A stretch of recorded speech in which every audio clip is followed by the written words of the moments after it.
Hello viewers, well here's just a quick video I recorded a few weeks ago when I first got the Thrustmaster 599 add-on rim, and I was testing it across different games and platforms. I tested it on the PS4 version of Project Cars at the time, so found the video, completely forgot I'd recorded it and thought let's get it up on the channel. And we were going around Spa and just giving it a nice little trial. Now obviously when you're running in GT cars, it gives you a great feeling with the wheel. Now the material, Alcantara material, really adds to the whole feel. I didn't do any practice for this car. I just thought let's, again as usual, just jump in and learn while I'm driving. You know, it's always a nice challenge in these videos of learning while you drive and working your way around, learning those braking points. Even when you know the course well, every car has its own nuances. It's good to see obviously a game with this sort of challenge of simulation on the PS4 console. Running really well here. This was before the most recent patch, but either way there were lots of little tweaks and improvements, and of course when you set your field of view it makes it feel so much more authentic when you're racing around. Car back end losing it there, but good control. The car has a lot of movement in terms of its suspension, bounces around a fair bit, gets a little bit light here and there. It's not ideally set up. You'd need to put set up on the car to make it more stable. So I'm fighting the car now and again and not quite able to get the power as quick as I would like. The following cars are much quicker than me, for example, through those slow corners. But I've got enough speed through the high speed sections to keep my nose ahead as I work my way around. Just a little lift that time, wasn't quite in the groove of the car yet. You can take that flat, of course. It's just understanding when and where you turn in. Braking for the chicane at the bus stop. It was okay getting through there as well. It's a tricky chicane. You know, you need to pick a braking point. It's pretty similar in pretty much every car, but then you look at where your speed is and then just come off the brakes, roll the car in, depending on how fast you can go and how much speed you can carry in there. Because there you're always sort of turning into the wall on the hairpin, going down into Eau Rouge. Again, attacking it early. I'm considering the fact that the car is understeering for me in terms of the way it's moving around in its suspension, turning in, and it just wasn't gripping for me at all that time. So I knew next time I'd need a slightly different line into that corner. The car gets very light, I find, very bouncy, very light as we go up Eau Rouge. Into that braking point.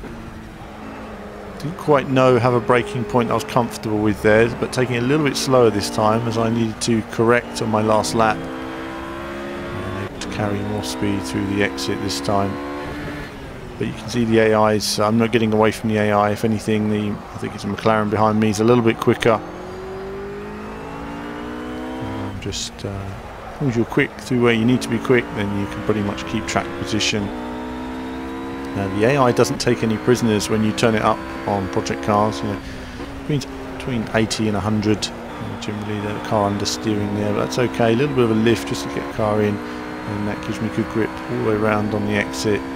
Worked much better for me this time. It was a little bit untidy on that first lap, so just shows how you're learning bit by bit, trying to carry more speed in there. The car's a little bit light, moving about, but it's okay.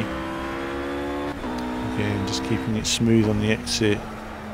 Not pulling away. This is the point of the circuit where I'm a little bit slower, it seems. They just have a good drag and acceleration there. I'm just trying to keep it smooth and tidy.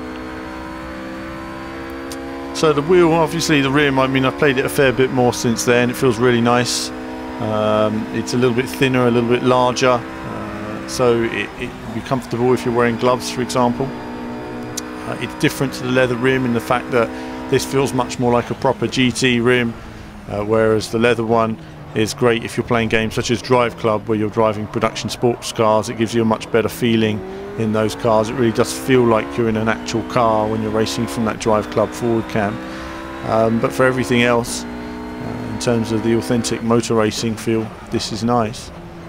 You know, I always look at these rims and I say, well, does it need Ferrari badge on there? Because you know we're not driving Ferraris very often. It doesn't necessarily need a Ferrari badge on there, but either way, it's obviously it's part of the 599 car, but in terms of the GT rim, it's just nice to have the interior.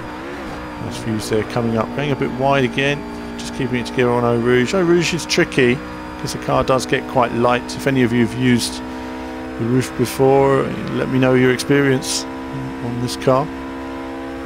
And I'll be going back to the PS4 version pretty soon, and a little catch up on it. I don't have all the DLC unfortunately for the PS4. I get DLC for the PC version, so my DLC reviews will focus on that format primarily.